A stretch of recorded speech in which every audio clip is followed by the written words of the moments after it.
누나, 어? 누나 5월달 생일이라 가지고 내가 요 선물 하나 준비했다. 헐 뭐야? 애플 주는 아이가 거야? 애플. 진짜 주는 거야? 태블릿 갖고 싶다며. 헐 대박.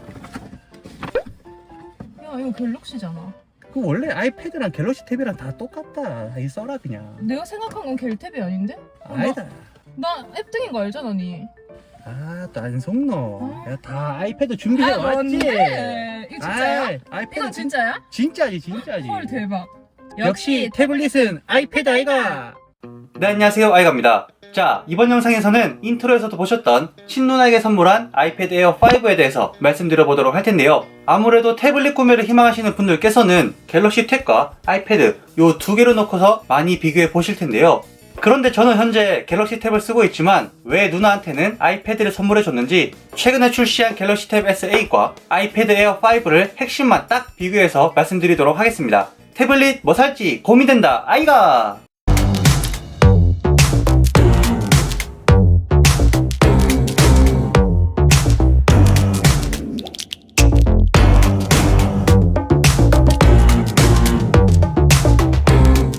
자, 우선 아이패드 에어 5 와이파이 모델 중 메모리 64GB 모델은 출고가가 779,000원, 갤럭시 S8 와이파이 모델 중 메모리 128GB 모델은 출고가가 849,200원으로 아이패드와 약 7만원 정도 차이가 나는데요. 확실히 아이패드가 저장 공간에서는 조금 짜게 주는 모습을 보여주고는 있지만 가격적인 측면을 놓고 본다면 조금 더 메리트가 있어 보여요. 그럼 본격적으로 세부 스펙 중에서 어떤 것들이 차이가 나는지 비교해보도록 하겠습니다. 첫 번째는 바로 프로세서입니다. 먼저 아이패드 에어 5에는 프로 5세대에 탑재되었던 고성능 M1 칩이 동일하게 탑재되면서 꽤나 큰 이슈가 되었었는데요. 긱벤치 공식 자료에서 아이패드 프로에 탑재된 M1 칩의 코어 성능을 확인해보면 싱글 코어는 1700점대, 멀티 코어는 7200점대를 기록하고 있습니다. 수치를 보면 특히 멀티코어에서 정말 압도적인 점수를 보여주고 있는데요. 요게 어느 정도인지 감을 잡기 힘드실 것 같아서 바로 갤럭시 탭 S8의 프로세서를 비교해보면 8세대에 탑재되어 있는 스냅드래곤 8 1세대 칩셋의 긱벤치 점수는 싱글코어가 1200점대, 멀티코어는 3200점대를 기록하고 있습니다. 아이패드의 M1 칩셋과 비교해 보았을 때 싱글코어는 500점대 차이가 나고 멀티코어는 무려 4000점대가 차이 나다 보니까 비록 단순 수치상의 차이긴 하지만 확실히 태블릿을 사용하면서 다중작업이나 멀티코어 활용도가 높은 앱을 실행하였을 때는 그만큼 확연한 차이가 날 수 있다는 거죠.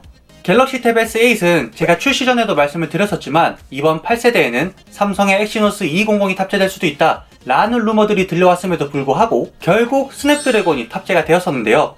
아마 아직까지는 삼성전자 파운드리의 공정 수율이 그리 좋지 않아서 엑시노스의 성능이 그만큼 떨어질 것이라고 보고 스냅드래곤 8 1세대 칩을 탑재한 것처럼 보여요. 하지만 그럼에도 불구하고 아이패드의 M1 칩이랑은 꽤 차이가 나고 있어요. 그런데 분명 아이패드 에어 5에서 그만한 성능을 다 뽑아낼 수 있느냐 라고 묻는다면 그건 개개인마다 사용하는 것에 따라서 조금씩의 차이는 있겠지만 그래도 아이패드의 출고가가 갤럭시 탭의 출고가보다 더 낮음에도 불구하고 확연하게 더 높은 성능을 제공하는 프로세서가 탑재된 것은 그만큼 메리트가 더 있다 라고 볼 수 있는 거죠. 자, 그리고 다음 두 번째 비교 포인트는 바로 디스플레이입니다. 먼저 아이패드 에어 5에는 10.9인치 디스플레이에 60Hz 주사율을 제공하는 LCD 패널, 갤럭시 탭 S8은 11인치 디스플레이에 120Hz 주사율을 제공하는 LCD 패널이 탑재되어 있습니다. 자, 여기서 한 가지 아쉬운 부분은 애플은 특히 주사율에 정말 야박한 것 같아요. 아이폰도 아직까지는 일반 라인업에는 60Hz 주사율을 그리고 프로 라인업만 120Hz 주사율을 제공하고 있는데 그런 것에 비하면 삼성전자는 플래그십 모델 대부분에 120Hz 주사율을 제공하고 있다 보니까 이 부분은 진짜 개인적으로 너무 아쉬운 부분입니다. 그리고 해상도에서도 약간의 차이가 있는데요. 아이패드 에어 5에는 2360에 1640 해상도, 갤럭시 탭 S8은 2560에 1600 해상도로 갤럭시가 조금 더 높은 해상도를 보여주고 있고 1인치당 픽셀의 개수를 나타내는 PPI 역시 아이패드가 264 PPI, 갤럭시 탭이 276 PPI로 갤럭시가 조금 더 높은 화소밀도를 제공하고 있습니다. 그래서 두 기기를 비교해 보았을 때 60Hz 주사율과 120Hz 주사율로 조금 차이가 있기는 하지만 해상도와 화소밀도 그리고 디스플레이 사이즈 면에서는 크게 차이가 없다고 봐도 될 것 같습니다. 그리고 세 번째 비교 포인트는 바로 램과 메모리 용량입니다. 먼저 램을 살펴보면 이번에 아이패드 에어 5에도 8GB 램이 탑재되어 있는데요. 전작 대비 2배가 늘어난 거죠. 확실히 디자인을 그대로 우려먹은 만큼 애플은 스펙 향상에 조금 더 신경 쓴 것 같다고 느껴졌는데 고성능 M1 칩셋이 탑재된 만큼 램 용량도 늘려서 확실히 기기 구동성을 높인 것처럼 보입니다. 하지만 상당히 아쉬운 부분도 존재하기는 해요. 램에 비해서 메모리는 64GB와 256GB만 제공이 되는데 중간에 128GB 저장 공간이 빠져버린 거죠. 중간 모델이 없어지다 보니까 64GB는 출고가 779,000원, 256GB는 출고가가 979,000원으로 이럴 거면 차라리 아이패드 프로 128GB를 999,000원 주고 산다 라는 말이 나오는 거죠. 이게 진짜 애플이 심리전을 상당히 잘 쓴 걸 수도 있어요. 나는 분명 에어 모델을 사려고 했지만 저장 공간 256GB의 가격대를 보면 프로 모델과의 가격이 2만원 밖에 차이가 나지 않다 보니까 그냥 프로로 구매를 할까? 라는 생각을 하게 되는 거죠. 이게 바로 진짜 아반떼 사러 갔다가 소나타 보고 결국에는 그랜저를 뽑아오는 요런 경우인 거죠. 그에 비해 갤럭시는 8GB 램과 128GB 저장 공간을 제공하는 849,200원 기본 모델, 그리고 더욱 향상된 12GB 램과 256GB 저장 공간을 제공하는 979,000원 모델로 이렇게 두 가지로 나뉘어져 있습니다. 아이패드와 비교했을 때 메모리와 출고가는 동일하지만 램 용량에서 조금 차이가 나는 것을 볼 수가 있어요. 그래서 고도화된 작업을 주로 하시는 게 아니라 간단한 문서 작업이나 영상 시청이 주 목적이시라면 64GB 메모리의 아이패드 에어 5를 구매하시는 게 가장 적절하지 않을까 라는 생각을 합니다.